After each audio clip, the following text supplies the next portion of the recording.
Hello and welcome. Today I am working on a 16 by 20 inch canvas from Michaels. This is going to be a 2-color Dutch pour. I think in my last video I did mention I was going to turn this into a series. Should be so much fun. My purple and white one did really well. I custom made the base color. So I had some leftover blues and greens. Then I added some silver. I also added some gray to it as well. I just be mixing colors. That's really it. That's probably one of my favorite parts besides pouring is custom making the colors that I use. But that's it. I'm going to go ahead and finish stretching out the base, and I'm actually going to blow it out as well. This is going to be a Dutch pour with just titanium white, but I'll let you enjoy this video and talk to you again during the wet result.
Here it is. I am really happy with the custom turquoise blue base that I made. I love the cells popping up.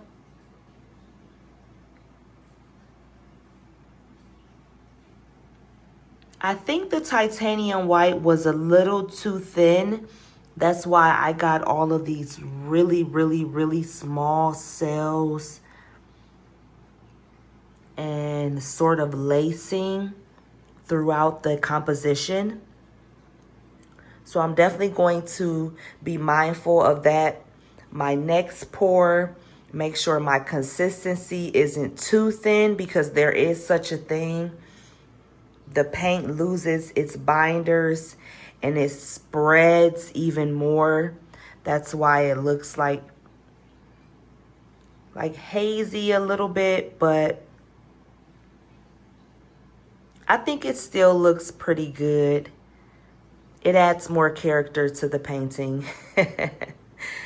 I'm gonna do more of these 2-color Dutch pours, so stay tuned for my next video. You won't see the dry results today, but I'm going to post another 2-color Dutch pour tomorrow, so stay tuned for the dry results then. Yeah, but that's it. I love the movement. Let's see how it dries. Thank you for watching.